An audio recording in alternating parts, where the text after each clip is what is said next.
बिस्मिल्लाहिर्रहमानिर्रहीम। अस्सलाम वालेकुम।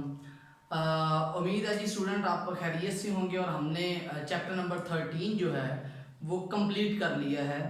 अब हम स्टार्ट करने जा रहे हैं चैप्टर नंबर 14 और वो है इलेक्ट्रोमैग्नेटिज्म। ठीक है, इलेक्ट्रोमैग्नेटिज्म नाम अगर आप देखें ना तो नाम से हमें क्या चीज़ नज़र आती है। पहली बात तो हम इसके नाम को भी डिस्कस करेंगे। इलेक्ट्रोमैग्नेटिज्म, इलेक्ट्रो का मतलब होता है चार्ज या करंट। ठीक है, मतलब कहने का ये हुआ करंट की वजह से मैग्नेटिक फील्ड का प्रोड्यूस हो जाना। अगर आप करंट अप्लाई करते हैं तो करंट के अप्लाई करने से मैग्नेटिक फील्ड जब प्रोड्यूस होगा उसे हम कहेंगे इलेक्ट्रोमैग्नेटिज्म। ठीक हो गया जी। अब सबसे पहला जो हमारा आर्टिकल है वो एक छोटा सा एक्सपेरिमेंट है। एक्सपेरिमेंट क्या है जी? Magnetic field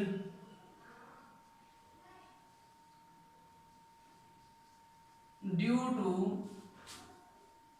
current carrying conductor. अच्छा, इस एक्सपेरिमेंट का थोड़ा सा बैकग्राउंड देख लें।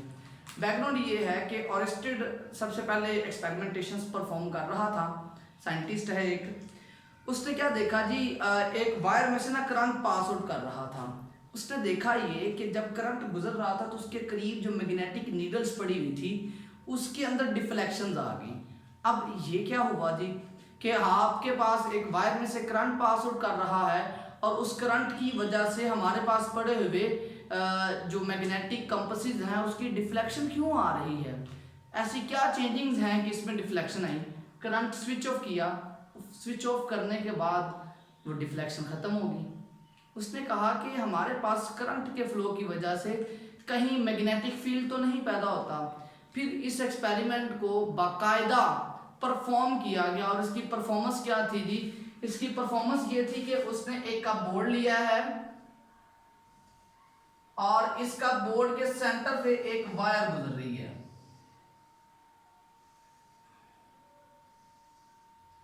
और इस वायर को उससे कनेक्ट किया बैटरी के साथ।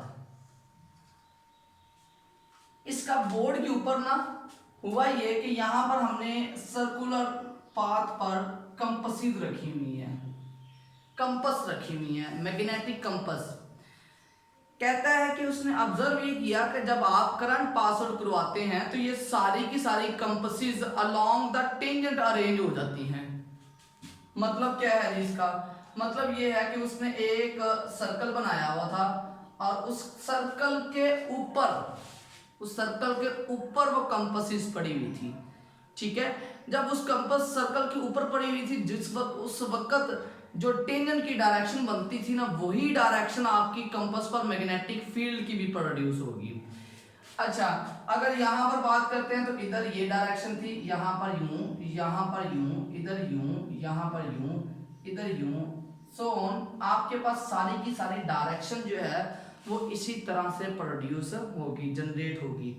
अच्छा, पहली बात कि करंट पर के गुजरने से मैग्नेटिक कंपस जो है उनमें डिफ्लेक्शन आई। ठीक है, deflection is due to current.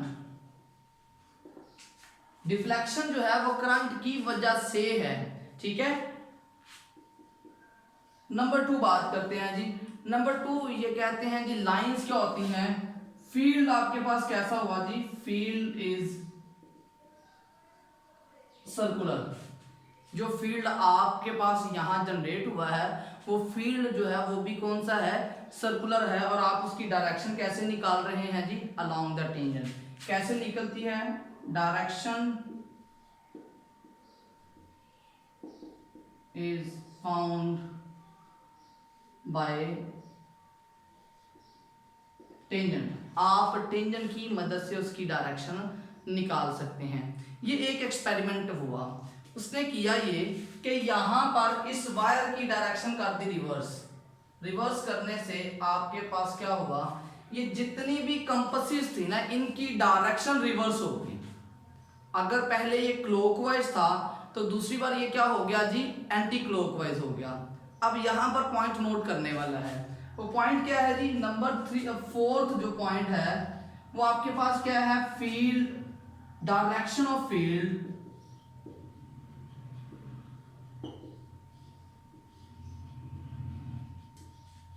Can be found by right hand rule.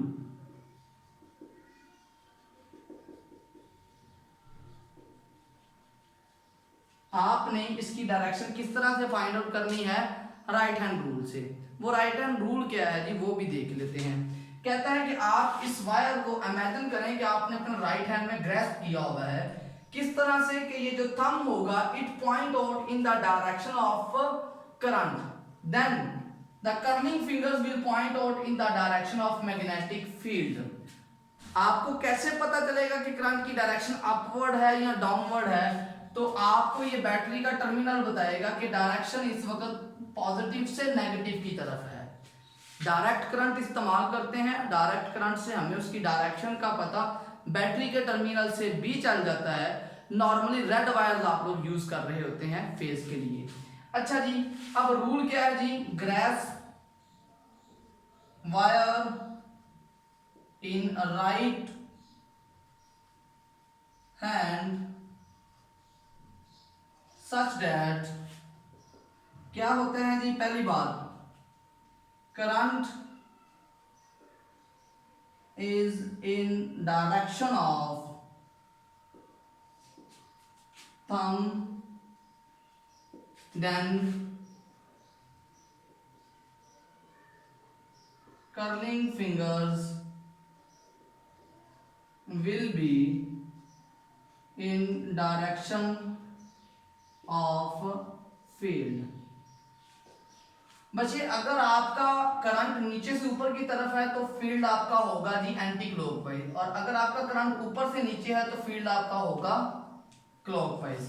तो ये हमारा जो आज का एक सिंप्लीफाइड आर्टिकल है जिसे मैंने बोर्ड पर लिख भी दिया है। उम्मीद है जी आपको इसमें से कोई भी बात मुश्किल नहीं लगी होगी, आपने बहुत अच्छे से इन चीज़ों को समझ लिया है। होप सो जी आपको समझ आ गई है। Thank you very much. अल्लाह हाफिज़।